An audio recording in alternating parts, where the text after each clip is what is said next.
Not about what you go through. It's not. It's about what you grow through. Single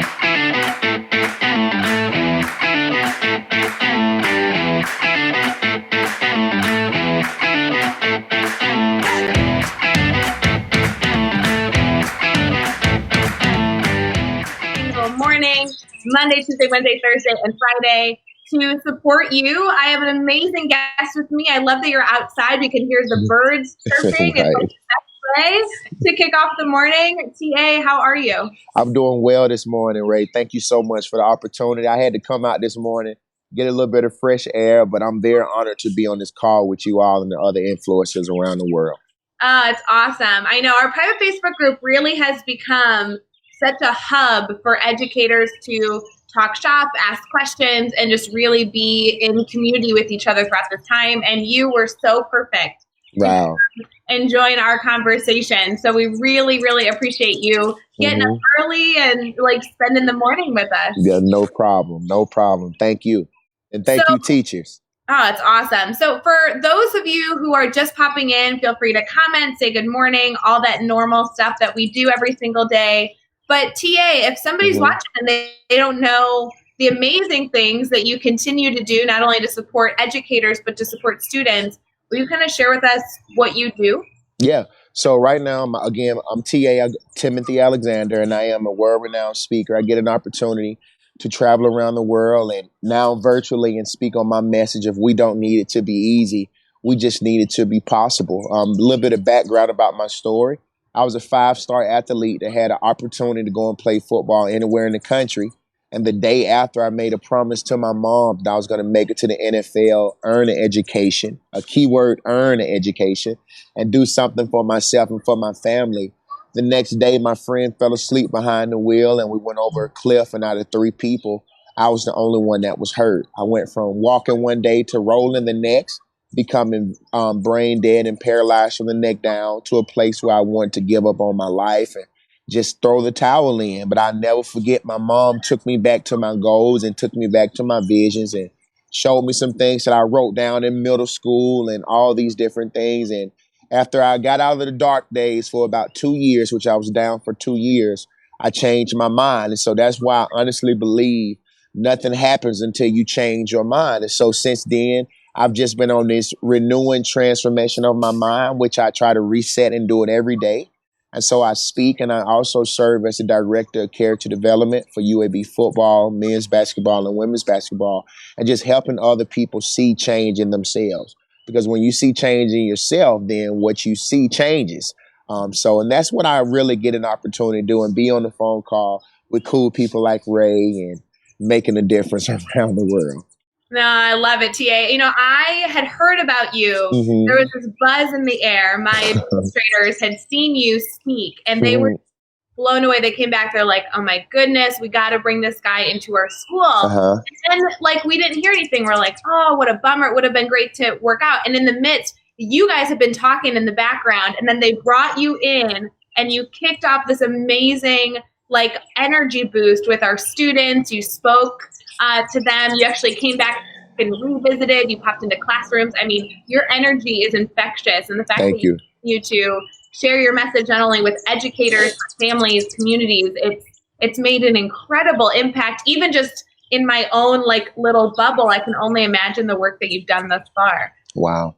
Well, I appreciate that. You know, the reason why I like to go back to schools, and I get an opportunity to speak at professional team colleges, high schools, but I really love to get back to junior high and get to really high schools too. And it's all because teachers really changed my life. You know, as you heard me say, Ray, earn an education. I wasn't the smartest, right? When I was in school, I was on free and reduced lunch.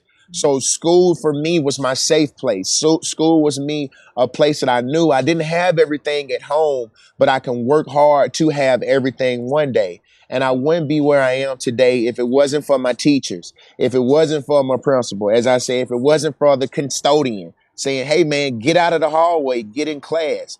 I wouldn't be where I am today. And so I made a promise to myself that when I got myself better, that I would go back to the schools and I would encourage them to let them understand that it is what it is. It's about what you make it. And you will see growth when you accept your challenges. That's growth mindset. Gosh, I love it. And it really, your story is so powerful and it resonated so much with, I know my students specifically. I mean, I can only imagine the inspiration that comes from that, the power that comes from that. I know we have a lot of people commenting so far. We can say good morning to Alex and Jeff and Lindsay and Megan and Andrea. Baby Luke is joining us, who's our favorite baby that pops into our daily drop-in every single morning. Holly, Joe, Bree. It's so fun. Good morning, Adam. Good morning. So for everyone that's here, I'm thrilled to bring you in because we've tried during this daily drop-in that we're doing every single morning to not only provide support to teachers, to not only provide resources. Yesterday, I was live with Lavana Roth, who did a lot of amazing, great tips with how to structure your day and how to speak to the camera and all these supports to hopefully make our days a little bit brighter and our impact a bit stronger. With the work that you continue to do, I knew you were a perfect fit because with everything that you've worked on, you really support people all around, not just teachers, but everyone. Right. Has your role changed at all since COVID-19 has kind of come full force? Yes, my role has actually changed a lot. You know, I'm always the guy that's normally speaking on stage into sold out places or packed places. But now I'm having to do it in front of a camera. And when I started, it was a challenge that I had to accept. And so I truly believe that moments like this, crisis, unforeseen circumstances that we don't have control over, it allows you to develop. It allows you to be innovative. And so, like, I got athletes all over the world that I coach, professional all the way to elementary, and I've been having to do it through my phone.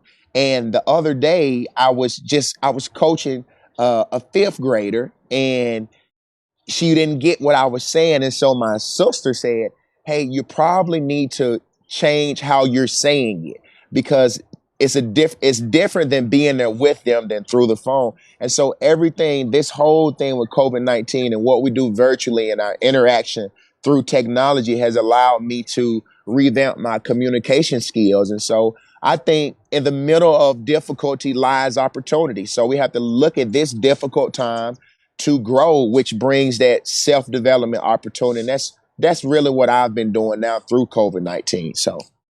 And that's awesome. I mean, you're talking about, filling, large auditoriums and speaking, I mean, truly for a majority of your week. I have to know, though, then you're talking about coaching a fifth grader. How does that work? Not only talking with large crowds, but you also take phone calls from 10-year-olds? How does that work? Well, I think in order to reach, you have to be calm.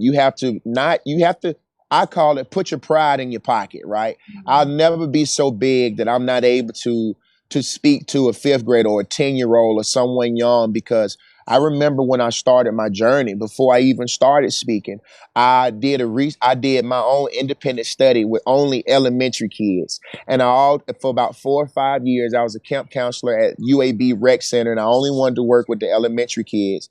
And I told myself that if I can get my message over to them, I can get it over to anyone. And so again, kids are hard to listen to. So if you get them to listen, and if you get them to get excited through a phone, you really got it. And so I've just been finding more ways. If we're in the boat, we gotta row the boat, and we can't stop rowing because the waves of the water start. You gotta know what's in you. You gotta know that you gotta go back to the basics. And that's all I've really been doing, just trying to figure out, okay, how can I go farther and do more? It's going back to the basics, solving problems and serving people, whether they're young, old, it don't matter. I think that's such a challenging spot that teachers are in right now related to this idea that they're used to being like in front of students. They're used to being a collaborative partner and facilitating conversation. I mean, myself, I see 150 sixth graders every single day, and now I see no one, right? Right. It's very different. And so when you're talking about bringing energy on camera, it's almost like you have to double your energy and communicate differently so that it comes through. You know what I'm saying? Right. Well, I think what you have to do is you have to know yourself, Ray. I hate to keep dropping quotes here, but I write everything I say down or something on my recorder. And the other day I was listening to something when you discover who you are, all you know is confidence. So you can be confident through a phone. You can be confident on a bullhorn. You can be confident in an email. You can be confident practicing social distancing. Like, you just got to know who you are and do it. And I think a great thing that will help us with those that we teach virtually is something that we all use: KISS. Keep it short and simple. Keep it short and keep it simple. And that's all they really need, because they don't need all of that, right? Show them that you're excited, because this is what I've understood. Like, as I look at you right now, I value smiling and positivity and energy, and I see it in you, right? And so what you value, they value. But if you get on this phone call acting like you need a cup of coffee, guess what they're going to do? Out in the Yeah. meeting, right? You get what I'm saying? So you have to be confident in what you're doing. You have to be confident in what you're doing, regardless of what it is. Let them see your energy, because they will value what you value. And everybody knows, if you get on the phone with me, if I feel like you're sounding dry, I'm going to say, why are you so dry today? Right? Because I know people who have it worse, right? It could always be worse. And that's always in the back of my mind. And that's how I'm able to bring my energy, because I truly believe that I have something, and I'm right. I'm in the boat, right? I'm rowing the boat. I'm in the boat, right? And I got to keep rowing. I think it's so awesome, because there's so many, oh my gosh, I cannot even tell you how many conversations I've had with educators that are still nervous to be on camera, struggling to connect with students. And I'm almost like, just pretend you're an actor. Like, give all your energy, just smile. I love this idea of what you value, they'll value, because it's absolutely the truth. People want to see authentic, emotion, but they also really need happiness right now. And if you need that bright light, I mean, we act as educators as a bright light in the morning, saying good morning when students roll in and they're all tired. I mean, it's the same thing here. We need to be spreading positivity. You got to be spreading positivity. And when you think about positivity, what is positivity? The practice of being, or a tendency to be positive or optimistic in attitude. And so the best time to practice positivity, I say, is early in the morning when you don't want to be up. Practice it. Be optimistic, be hopeful and confident. And again, why not? There's so many people. How you doing? Good morning. There's so many people walking around with their head down. If you walk around with your head down, you're going down. But if you walk around with your head up, you're going up, because you can win if you keep your head to the sky. And so, honestly, the reason why I do this, and not to go into my story, is because for 2 years I had nothing to smile about. I was depressed. I was suicidal. I was self-harm. I tried to take my life 3 times in 1 week, because, again, I went from walking one day to rolling the next. I had a huge scar on my face that made me look like the Joker. And I never forget when I could open my mouth and my jaw, I just started smiling. And I said, regardless of what, nobody's going to take my smile away. I'm going to be confident. I'm going to express gratitude. I'm going to be positive. I'm going to be energetic. I'm going to be enthused, because life is not promised to nobody. That's my heart check.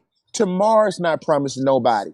9 o'clock is not promised to no one. So if that's the case, you might as well do it happy. You might as well do it with energy, because in this world we live in, there are many people in that grave that wish they would trade places with us. And so I'm going to make mines count. So I got to smile. I say, I got to stand big, stand tall, and keep on smiling. And that's how I win. I try to make sure nobody beats my energy in the morning. So if we was doing this at 3 a.m., you would think it was 3 p.m. because I'm fired up, ready to go. That's all I love know. it. I feel like we can compete for energy this morning. Right. That's great. This is my kind of battle. This is good. Right. You know, there are so many comments. I can't even, they're just scrolling through of people not only loving the tidbits that you're providing, but also just really feeding off your energy and sharing your appreciation. So I love all of this, TA. I knew that you were going to be a great guest for our daily drop-in. You know, we're doing these every single morning, Monday through Friday. And when we decided to do them, it was strictly because information was changing so fast. Educators were getting overwhelmed, getting different information minute by minute. And we wanted to be accessible. We wanted to be around. So if that meant going live every single day to take questions and be a brainstorming partner, that's what it meant. Right. And so for everyone listening right now, don't forget, if you want to participate live, feel free to post questions, and obviously all the celebrations when you hear something that really resonates with you. You do need to be in our private Facebook group over at teachbettergroup.com, and you can participate live, or you can catch this video after the fact on YouTube as a bonus episode of the Teach Better Talk podcast and everywhere else. But TA, I do have to ask you, you've shared a little bit about your story. I know there's a whole lot, and you're an extremely powerful speaker that has a really amazing presence when you fill a room. I have to know, when you speak, you very frequently, I know, work with adults, but I've personally seen you in a setting with students, and wow, do you light up a room. What's like the biggest takeaway that you want someone to have? They're experiencing your story, they're hearing about everything you're doing. What do you hope that they walk away saying, this is what I got from it? Yeah, I hope they understand that if he can, I can, right? I just always try to be real, because if I can be real, I can relate. Again, if I can be real, I can relate. And I know it's hard. I want kids to know, I know it's hard. It was so hard for me when I was on free and reduced lunch. It was so hard not having everything the kids had, but I did what is hard so that I can have an easy life now. And so, it's like they said, when life brings you lemon, make lemonade.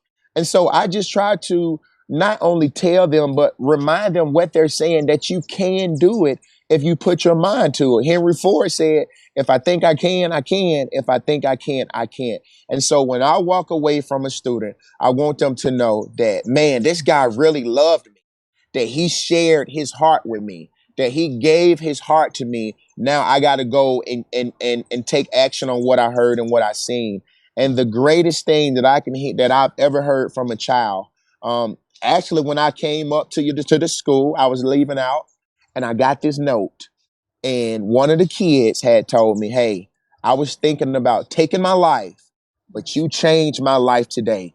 I just want you to know I love you. I'm forever embedded to you." And I talk to that kid about 3 times a week now, because we do confidential. Every 21 days, we do another challenge, because it takes 21 days to create a habit. And so we just did a 21-day confident booster. We finna get ready and do another self-identity one. And so I just love the fact that these young people's lives can change, but they have to know that we care, right? That it's bigger than words. It's bigger than you tell. They want to feel it. They want to see it so they can know it. And that's what I really think about when I speak to the youth, that, man, this guy really cares a lot about me, right? He cares about me, and if he can do it, I can do it. I do have to tell you, I've heard a lot of speakers, right? Whether it be at educational conferences or other outlets, I think a lot of people like to say similar messages and spread positivity. It's really important. But there is a different culture that you have created. I just want you to know, because I'm sure you hear it all the time. People are eating up everything you're saying in the comments. But having lived it, it feels very personal. Like when you come into Evans, which is the school that I work in, there is like a buzz the whole day of, oh, do you hear who's here? You're walking around. Students are like flocking to you. They want to hang out with you. They want to chat with you. I know you had lunch with students. You visited classrooms. And then you just committed a ton of time to being available. And I think that's the part that I really connected with. As the Teach Better team, the work that we do, like, yes, we do go into districts, and yes, you can hire us to do professional development, and we love it, right? That's what we do. That's how we survive. But we really want to do more than that. So we are committed to being authentic, being available. People message us and we're like, of course we'll hop on a phone call in 5 minutes. We really want to be accessible. And I have seen nothing but amazing things come from you in that same capacity, where you really choose to be present. And I would encourage all the teachers that are listening right now, being like really choosing to be present is what our students need right now, to be accessible. Be present and be accessible. Before I go into any school, and when I played football, my coach would always tell me, leave it all on the field. And so I'm still playing football right now. When I go to a school, that's my football game. And so I always tell myself, I'm going to give them everything I have, because when I leave, they have everything that I have. And so I tell everybody, acting, committed, and being bought in are three different things. Time will tell them all. And so I just try to be bought in. And when I'm in there with that student, they know it's real and authentic because I'm giving them everything I got. And so I'm eating lunch because so when a speaker came, he never ate lunch. I'm walking the hallways because when a speaker came to my school, he didn't walk the hallways. I gave a speech in the male's restroom one time because I'm like, man, y'all got trash in here everywhere. I know your room ain't clean if you not even putting your trash in the trash can. Step up to the plate, take some responsibility. Just because I care, right? They got to know we care. And you said something best. Kobe Bryant even said it's not about how long you practice. It's about how long you were present. That's what it's about. So put your pride in your pocket. It takes a village. So those in the village, we got to do our job. And again, I just make it my aim that when I go into the school, if I'm not tired when I leave that school, I didn't do a great job. So I just try to give it all I got. I love that. I want to be exhausted at the end of the day. Exhausted. So good. Well, you can't drive. You got to Uber home almost. It's true. All right. So we have had a bunch of comments, people not only taking quotes that you've shared on this video so far, but also sharing things they love. One of the comments recently said, I would love ideas about the 21-day challenges. Will you tell us more about what you do, where those are located, who pays, how's that work? Well, so I have the 21-day challenge. What I do is, as we know, it takes 21 days to create a habit. And the bad habit can only be replaced by a good habit. And so for 21 days, you know, I always, when I'm doing the confidence and identity challenge, I always ask 3 questions. And my 3 questions will help me know a person. Who are you? Why are you here? And who do you do it for? Again, who are you? Why are you here? And who you do it for? And so on day 1 of the confidence challenge, I try to have those that I talk to and that I'm mentoring. Hey, go find a mirror and I want you to go and talk to yourself the first day. Tell yourself you're beautiful. Tell yourself that you got it. Tell yourself that you are worthy. And that's very, very tough for people to do because not a lot of people looks in the mirror. You know, when's the last time some of you all looked in the mirror and told yourself, hey man, hey girl, you got it. That takes a lot of confidence, right? It takes a lot of confidence. The second thing that I do is when we're doing our 21-day challenge, when I'm doing something on the mind, when I'm doing a 21-day of positivity, I always let them know at any moment, because we are human, at any moment you have a negative thought, you got to give yourself 7 positive thoughts. So if I'm outside trying to go up this hill and in my mind, I say, man, I can't make it up this hill. That was negative. So now I got to give myself 7 positive thoughts. I can, I will, I'll figure it out. You know, just being positive from the inside, working out. And then after those 21 days, you do it all over again. But it's about you just being consistent. It's about you being honest, and it's about you being real with yourself. And I normally used to do the 21-day challenges at the end of the year. They are posted. They are back. Some are on my Instagram. I mean, I'm getting ready to do more, but I've been doing those a lot with one-on-one. A lot of one-on-one because I see it benefit the young people. You know, that is not just something that I'm posting is, hey, it's day 19, you know, it's day 20, it's day 21. I hope you're well. And then we talk about it, right? And as soon as they say, hey, what are areas you need to improve?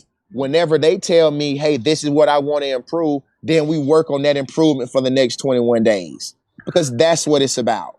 Yeah. Personalizing it, making sure it's like something that they really want to work toward. They want to work toward. Exactly. Yeah.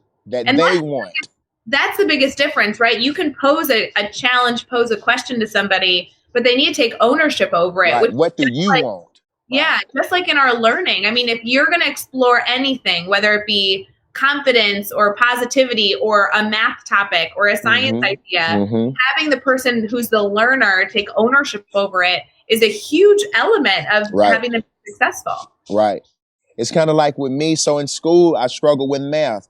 And I struggle with reading. My teacher would always write at that top right corner with that red ink, you got to stop writing how you talk, right? You know, all these different things. And so I knew that I knew that I was going to use my voice and my voice would take me around the world. And so I wanted to learn these ways. And so I never forget talking with my English teacher. And my English teacher said, have you considered Writing thing. Have you considered writing about something you care about? Right.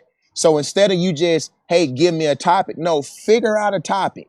Right. And I would find out when it was topics that were centered around something that I cared about, or a book around something I cared about, or a strength that I wanted to develop in math, I would always get better. The bar would start going up. But if they just said, hey, I want you to write about concrete, and I could care less about concrete, you saw my performance go down, right?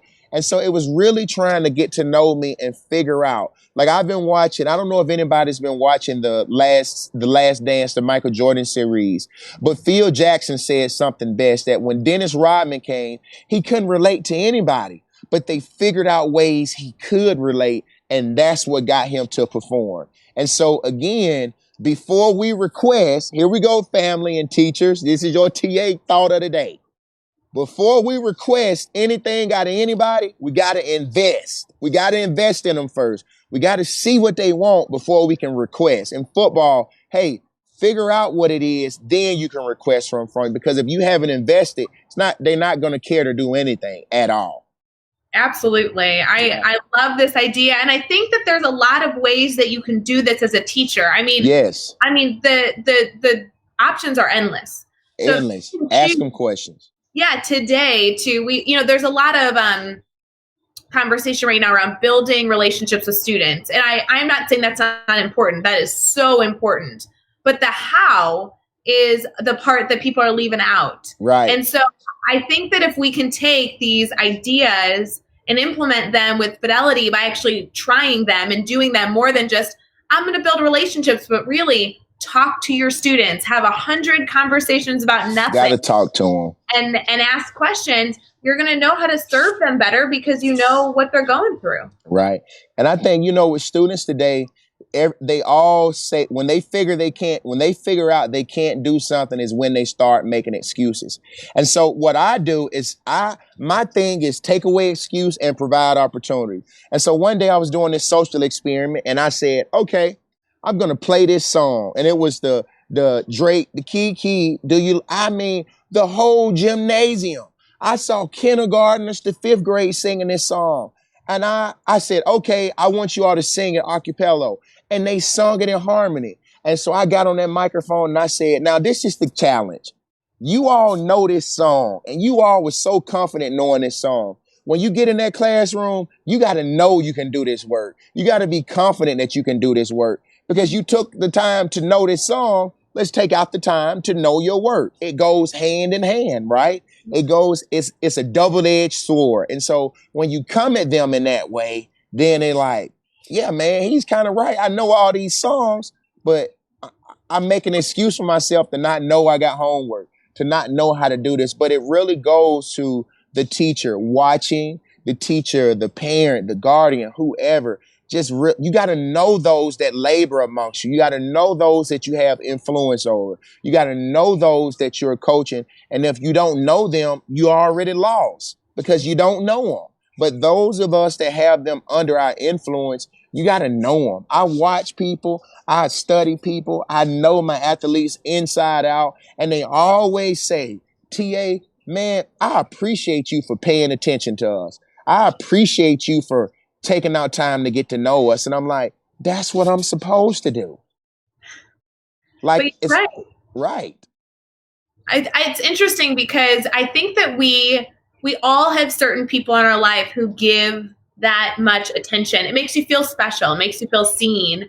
And as teachers, we have such a responsibility to do that, whether you have 12 students or 150 or 200 students right. or 300 students you see throughout the day. Your responsibility is to do your best to get to know them. Do your best. What would be your starting point for that? Like, I know that might be a silly question, but, a teacher saying, yes, you're right, I need to know my students better. What would be your first recommendation they go do? Again, my first recommendation is what I said it a few moments ago. You got to figure out who they are. Who are they? Right? Who are they? Why are they? I look at it, everybody talks about start with why. And I told Simon Sinek, I'm going to agree with you to disagree because we all know why, but we don't know what, right? I know why I want to walk again, Ray. I know why I want to walk, but what am I going to do to walk again, right? And so when you know what you want to do, that takes care of the why and that leaves you the how, which is all centered in who are you, right? So who are you? Okay, you are this person that want to walk. Okay, what are you going to do to walk, TA?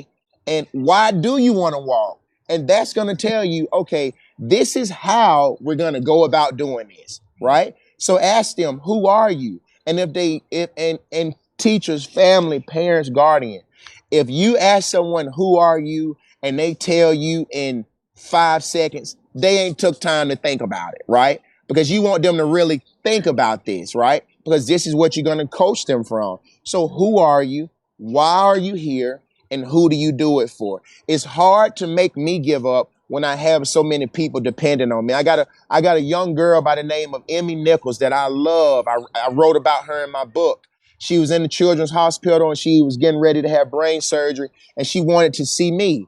And when I came into the room, she told me, she said, if I don't make it, I'm going to live through you. Now we're not, we're not blood or anything like that. She was just a person that life changed because of influence. And so I told myself, man, I got to keep going to the top because I know why I do what I do. I know I have purpose. And so you just got to figure out who you are, why are you here, and who you do it for. And when you start with those three questions, and I think that will lead you to the next phase. But you got to know that. I think that's so true. I think you got to know that. 100%. You have so many people that are agreeing with you so far. I love this comment saying, I'm going to go back and watch and listen to this again, and again, and write all these tips down, ideas, advice, positivity. They are loving everything. That was from I love y'all. Thank you so much. Awesome. You know, so TA, I have to say, so we've been live for about a half an hour. Mm-hmm. This has been full of energy. You know that I'm a fan. And obviously, you have a ton of educators watching. And thank y'all. After the recording, we love these ideas you have because it's more than just this high level. Yeah. Oh, you should do this, but really it's empowering, and that's really the craft that you have. But you've done a ton. So we've touched a little bit on the fact that if we have an administrator listening or a district leader, they can choose to bring you in to share this message not only with their teachers but also with their students. So you have a lot of dynamic elements there. But you also referenced your book. So will you tell us about your book? Yeah, so my book is called Ever Faithful, Ever Loyal. It's a true story about my life, about everything that I talked about. And even after I had my car accident, I had my goals. You know, I tell everybody, if you prioritize, if you write your goals down in your vision, even if life makes you throw in the towel or throw in the pen, when you get back, when you bounce back, you can pick up the pen and pick up the towel. And so again, my three things that I wanted to do, family, I wanted to make it to the NFL. I wanted to earn an education, and I wanted to do something for myself and for my family. And so when I had my car accident, I scratched off the NFL, and I said, well, I got to go and earn an education. And so I went to go and earn an education. And I wrote this in my story, my book. I started off taking math 098 and reading 096. These are remedial classes because your boy, he made a 13 on the ACT. I was never the smartest in the room, but I aimed to work the hardest. And I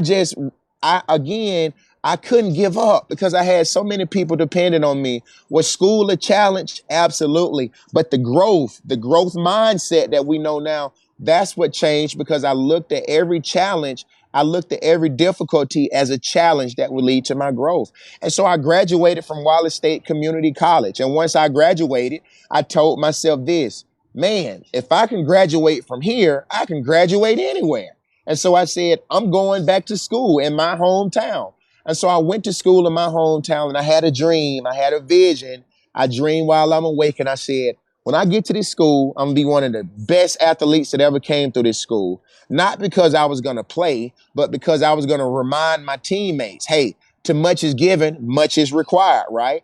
Take advantage of it because you never know when you'll be walking off the field. You'll never know when it'll be your last time walking on the field. So make it count while you can. And so while at UAB, I stayed immersed in my vision. I stayed immersed in my goal. And at UAB, I became the first paraplegic to ever receive a full ride in football, and I never touched the field. My senior year in college, our football program ended. And I'm thinking, oh my gosh, I just went through a horrific car accident my senior year in high school. Now I'm having another horrific accident my senior year in college. And so I looked out and I looked at my teammates and I saw my teammates went from being hopeful to hopeless. And I said, no, I've been through this before. We can bounce back. And so I made a promise to the team and the community that we was going to do everything in our power to bring our program back. And they ended our program December 2nd, 2014, and we brought our program back June 2nd, 2015. And during that 6 moment period, I told everybody that when it came back, you wouldn't see a guy roll out of the tunnel. You would see a guy walk out of the tunnel. Now, be in mind, I had not walked in 10 years, but I knew it takes 21 days to create a habit, Ray. This is where the 21-day challenge came. I got on the phone call. I called my therapist and I said, hey, they said football would not be back for 2 years, so we get to practice against ourselves every day for 2 years. I've told the guys, you looking forward to football season? I'm looking forward to 2 years down the road because I'm going to be walking out of that tunnel.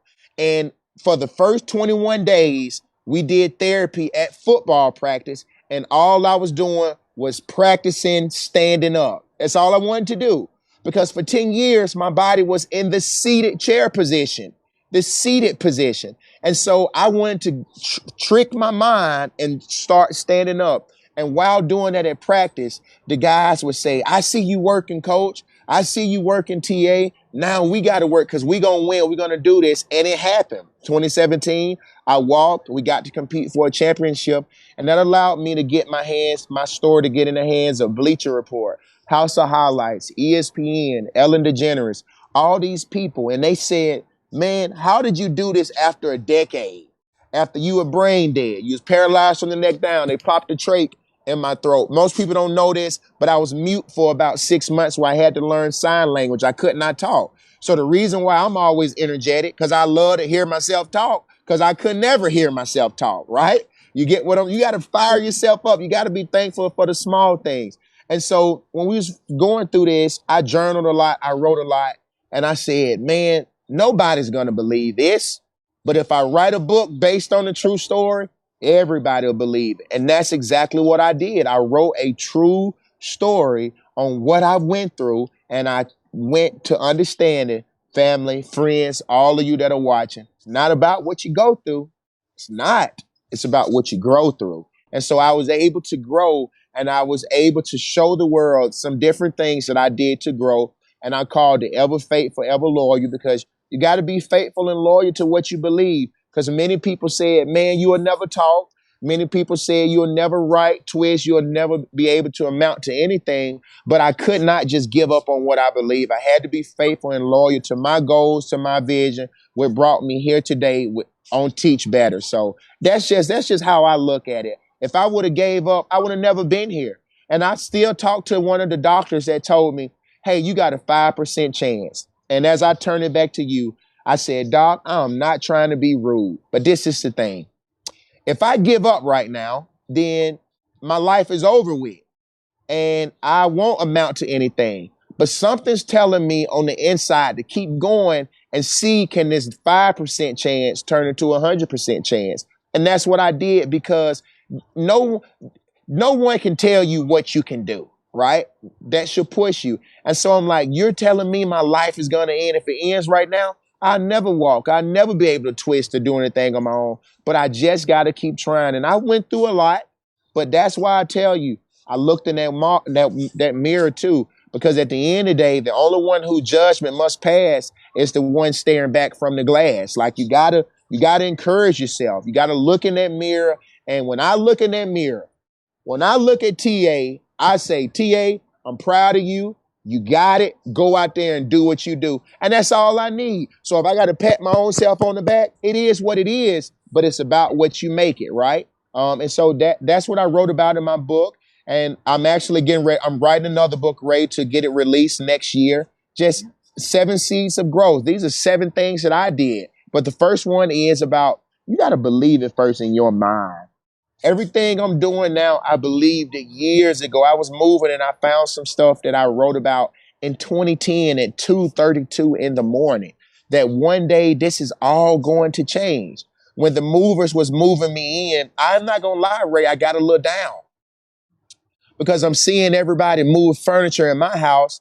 And I told the movers, hey, I want you all to understand this, that the only reason why you're moving me is because I'm unable to move that furniture on my own. So I appreciate you for being my legs, because if I was walking, I wouldn't have needed any of you all. So count it great joy that you get to be my legs today. And guess what they started doing? Guess what they said? Man, we appreciate you for being the muscle. And I had to tell them to slow down because they started moving stuff too fast. But again, it all starts with belief, because one person with belief overrides thousands of individuals with intent. So I'm just the one that's like, you know what? If it's 99 people that do not believe, you be the one to believe. Be the one out of 9. And that's just what I've been able to do, to just hold on to what I believe, which is the word I believe is resiliency. You just got to hold on. And that's what I wrote about in my book on how I held on, and to what I held on to did not let me down. It actually took me to my destiny today, and it's still taking me all around the world. So, yeah.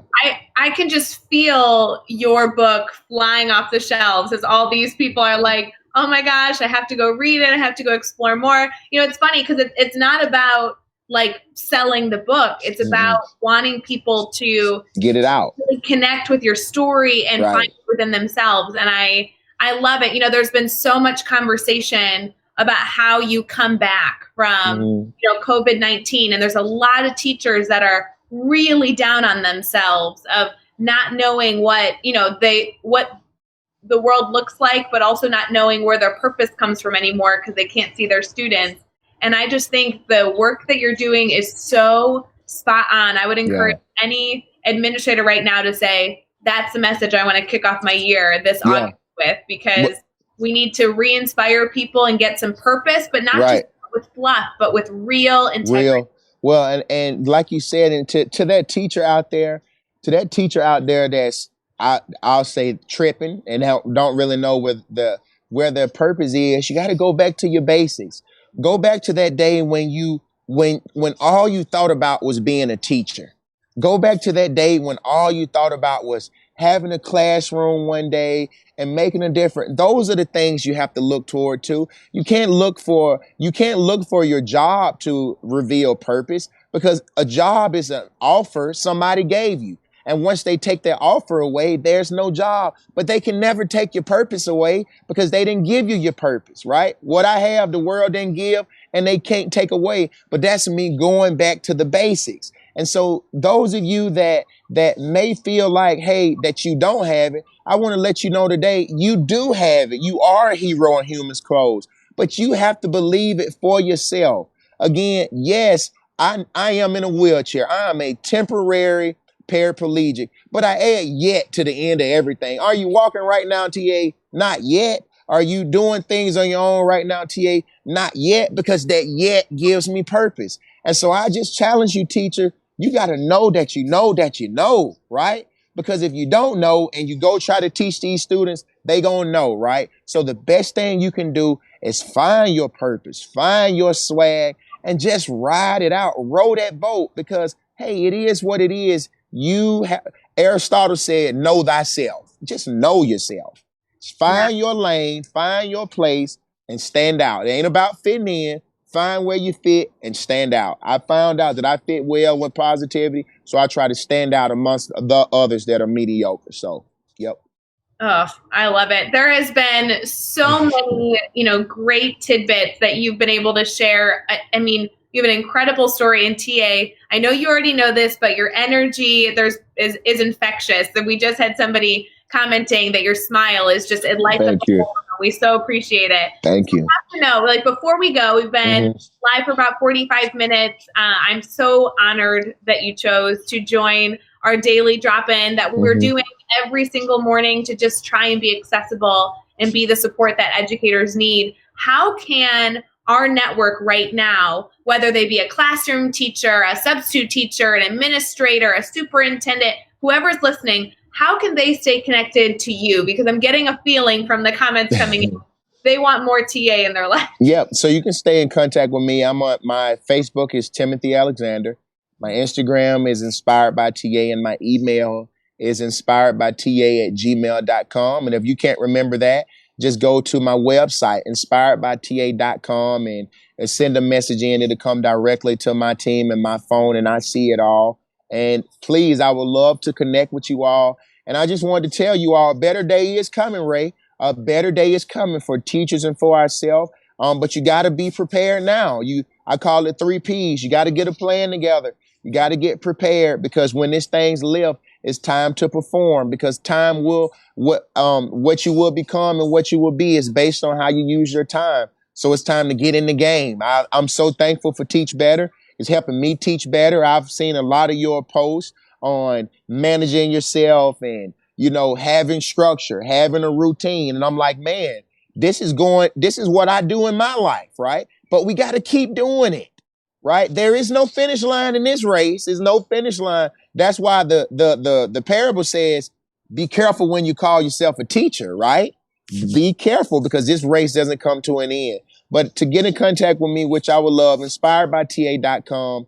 And Ray has my information. If anybody wants my number or whatnot, give it to him. I don't mind. We got to, in this time, people need help. We got to helping people help people. Yeah, I so appreciate that you not only share so much, but you're so accessible. So I encourage everybody. I mean, this is the real deal. I've gotten to meet you a few different times. I've seen your videos. I've now gotten to interact with you live on camera.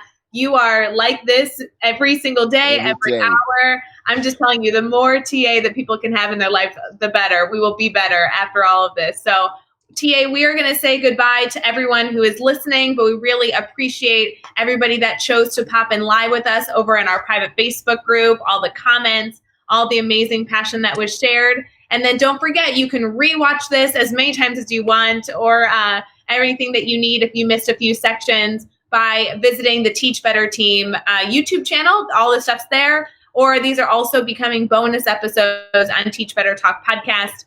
So there's a lot of different ways to stay connected and make sure that you have the brainstorming partners that you need to get through and have this be a really great time for us to all reset and come back better than we were yesterday. So TA, thank you again so much. Really appreciate you. Hey, y'all, thank you. And remember now, we don't need it to be easy. We just need it to be possible. That's my quote. If you do what is easy, life will be hard. But if you do what is hard, life will be easy. So just remember, we don't need it to be easy. We just need it to be possible. Ray, thank you so much. It takes a village. And I appreciate you for allowing me to inspire the village and teach better. You the GOAT. Thank you. I love it. Thanks, guys. We'll see you later.